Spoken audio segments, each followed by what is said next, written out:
महाराष्ट्र में या पूरे देश में जहां जहां बीजेपी की सरकार है, ऐसा लगता है कि मुसलमान होना गुनाह हो गया इस देश के अंदर। हर जगह मुसलमानों के साथ जुल्म ज्यादती। अभी देखा आपने लखनऊ में एक छोटे बच्चे को उसके दोस्त ने बुलाया घर में इफ्तार की दावत में और उसको गोली मार दिया।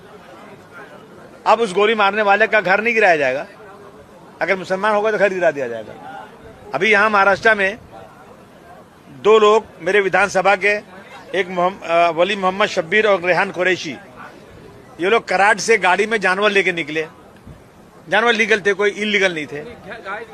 भैंस था, भैंस का बच्चा जो होता है पाड़ा, जितनी गिनती रहती है उतना ही था उसके अंदर। लेकिन जैसे वो लोग यहाँ शिवापुर टोल नाके पे पहुंचे, वहां पे विराज सुले जो जिनका ताल्लुक बजरंग दल से है और बजरंग दल का नाम लेने में लोग चिल्लाने लगते हैं, जो सच्चाई है सुनने की हिम्मत तो रखो ना। 10 लोग आए, गाड़ी को रोके, चेक किए, फिर बोले आगे जाओ। थोड़ा दूर जाने के बाद एक वहां पुलिस स्टेशन है, उस पुलिस स्टेशन का नाम है अंबेगांव। अंबेगांव पुलिस स्टेशन के पास गाड़ी रोक के पुलिस स्टेशन के पीछे ले गए और उनको इतना मारा और अल्लाह को गाली, नौजुबिल्लाह। यानी ये होगा देश में अब? अल्लाह को गाली, कुरान को गाली, इस्लाम को गाली, और उसको मारा और उसको पकड़ के उसको मुंह में गोबर खिलाया उसी गाड़ी से निकालकर, और खुद उसकी वीडियो बनाकर वायरल भी कर रहे हैं, जिससे उनको कोई डर ही नहीं है। इसके पहले जब अजीत पवार साहब थे तो कुरैशी जमात के लोगों ने स्ट्राइक किया था, जानवर खरीदना बंद किया था। तो उन्होंने एक वो जीआर निकाला कि कोई भी गाड़ी को किसी भी व्यक्ति को, कोई किसी दल का भी हो, उसे रोक कर चेक करने का कोई अधिकार नहीं है। उसको अगर कुछ शक शुबा है तो पुलिस में कंप्लेन करे, पुलिस ही गाड़ी को रोक कर चेक कर सकती है।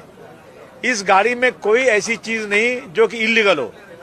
रात को 1 बजे से लेकर 10:15 बजे तक उसी पुलिस स्टेशन में गाड़ी रोकी गई। ऑफिसर ने वीडियो बनाया, सब चेक किया और सुबह 10:15 बजे बोला जाओ। उसने कहा हमारी कंप्लेन लो, बोला नहीं जाओ। कंप्लेन तक नहीं लिया उस पुलिस स्टेशन वालों ने, उसने अपने हाथ से लड़के ने दिया, वो भी वापस कर दिया। और सिर्फ एक जो है अपनी मर्जी से उन्होंने उसके खिलाफ, उन लोगों के खिलाफ एनसी लिख दिया, बोले जाओ। वो यहाँ आए, उन्होंने अपनी एसोसिएशन से बात किया, एसोसिएशन ने फिर वहां पे फोन किया उस पुलिस स्टेशन में, उन्होंने कहा जाओ 0 FIR कर दो लोकल पुलिस स्टेशन में, हम इंक्वायरी करेंगे। मुझे रात को बुलाया गया, मैं चौकी में गया, अपने पुलिस स्टेशन में गया वहां पे मैं, और वहां जाने के बाद उस पुलिस स्टेशन के ऑफिसर का नाम है, उसने, बताता हूं मैं आपको नाम, उसने बोला लोकल पुलिस स्टेशन में, उस ऑफिसर ने मना, देवनार पुलिस स्टेशन का ऑफिसर का नाम है योगेश पगारे। उससे मैंने रिक्वेस्ट किया कि भाई 0 FIR ले लो, नहीं लिया। उन्होंने कहा नहीं, कानूनी नहीं, ले ही नहीं सकते। अब इस बात को मैंने उठाने की कोशिश किया, आधी बात सुनी गई, आधी बात सुनी नहीं गई, लेकिन मुझे मुख्यमंत्री ने वादा किया और हमारे राहुल नार्वेकर साहब, स्पीकर साहब ने वादा किया, एक लेटर दीजिए, इस पर सख्त कार्रवाई करवाई जाएगी। और अभी बकरीद आ रही है, फिर अपनी मनमानी करेंगे। सरकार एक तरफ कहती है कि किसी को कोई हक नहीं है, किसी को कोई राइट नहीं, कोई गाड़ी रोक के चेक करने का। दूसरी तरफ इन लोगों की गुंडागर्दी बढ़ती जा रही है। रोजाना ये हो रहा है, दाढ़ी वाला कोई मिला उसको दाढ़ी मार दो, उसको बेइज्जत कर दो, नमाज पढ़ रहे हैं उसको वहां से हटा मार के निकाल दो।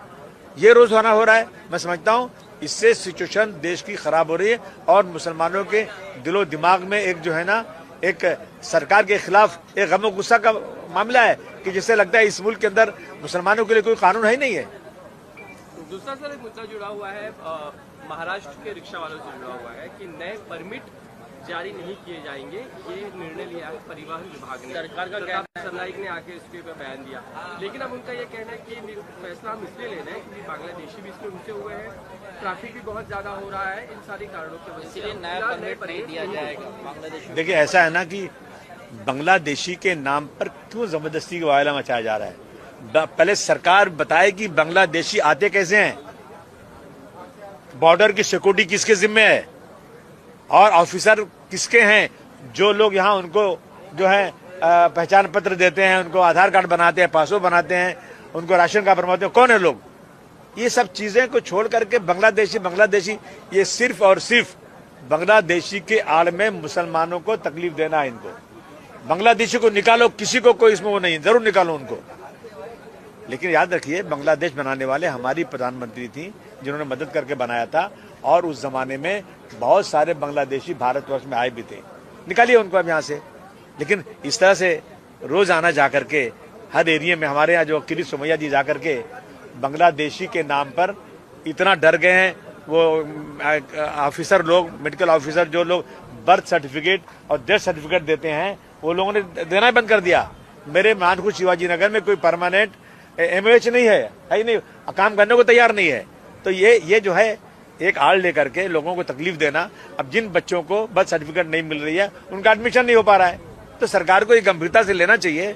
उनको परमिट अगर ट्रैफिक की वजह से है तो आप बढ़ाइए ना, मुंबई का और आगे बढ़ाइए ना। जब जनता यहाँ आ रही है, यहाँ पॉपुलेशन बढ़ गया है, तो परमिट बंद करके नहीं, बल्कि ट्रैफिक कंट्रोल करने का कोई निजाम बनाइए। जबरन धर्मांतरण वाला कानून लेकर आई है सरकार, पहले लव जिहाद बहुत बढ़ गया है, ये समय की मांग थी। बिल्कुल ऐसा है, लव जिहाद नाम की कोई चीज नहीं है, ये सिर्फ बदनाम किया जा रहा है। आज जो है देश का कानून जो है, 18 साल की उम्र के बाद कोई भी व्यक्ति अपनी मर्जी से शादी कर सकता है, अपनी मर्जी से अपना धन परिवर्तन कर सकता है। ये जो है फंडामेंटल राइट में है। ये इस तरह की चीजें ला करके क्या संविधान को खत्म करना है? और सुनिए, कोई भी माँ बाप नहीं चाहते कि उनका बेटा किसी और जगह शादी करे, किसी और धर्म में शादी करे, ये ठीक है, लेकिन कानून को भी देखना है कि इस तरह से मनमानी नहीं चलेगी। आदमी साहब, क्या वक्त आ गया है कि अमेरिका के खिलाफ इस्लामिक कंट्रियों को जो है एक जंग छेड़ देनी चाहिए, जिस तरीके से खामनेई के साथ किया गया? नहीं, अमेरिका के खिलाफ तो सबको एक हो जाना चाहिए।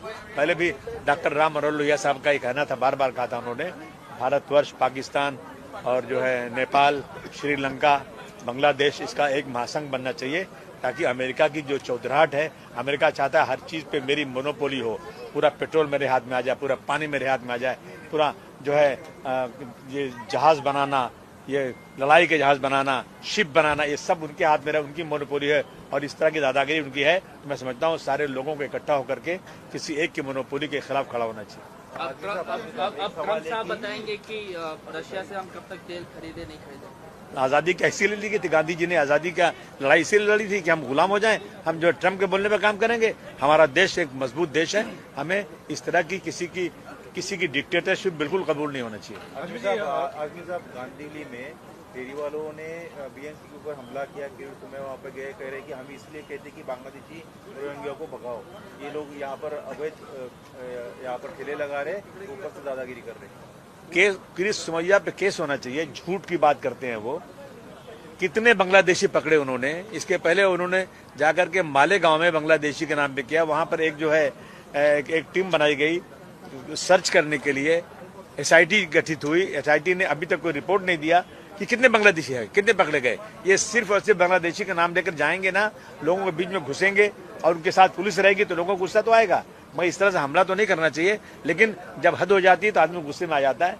सरकार रोजी रोटी नहीं दे पा रही, सेल्फ एम्प्लॉयमेंट करके बेकार लोग अपना हॉकर्स करके अपनी रोजी रोटी कमा रहे हैं, जिसका जीडीपी में भी हिस्सा है, जिससे अनएम्प्लॉयमेंट कम हो रहा है। लेकिन सरकार उसके ऊपर जो 2014 में काम बना था, उसको सरकार को इन हॉकर्स को बिठाने के लिए जल्द से जल्द कोई कानून बनाकर उनको अच्छी तरह सेटल करना चाहिए। महाराष्ट्र बीजेपी की तरफ से अश्विनी वैष्णव को जो सूचना प्रधानमंत्री एक पत्र दिया गया है, केरला 2 को टैक्स फ्री करने की मांग की गई, लव जिहाद का कारण बताया गया। सब नफरत है, नफरत, कोई लव जिहाद नहीं, सिर्फ झूठ है ये सब सिर्फ और सिर्फ पोलराइज करने के लिए है। अगर चाहे फिल्म बनाना है तो बना दो ना कि कल गोबर खिला रहे थे, पकड़ गए लड़के को मार रहे थे, दिखा दो ना कि दाढ़ी पकड़ के मारा जा रहा है, दिखा दो ना कि 1992 में दंगे हुए थे तो श्री कृष्णा कमीशन ने क्या बताया था, दिखा दो 2002 में अहमदाबाद में जो दंगे हुए थे उसमें कौन दोषी था, दिखाओ। सबने फिल्म बनाना है, ये असली फिल्म बनाओ, नकली और झूठी फिल्म बनाने की कोई जरूरत नहीं।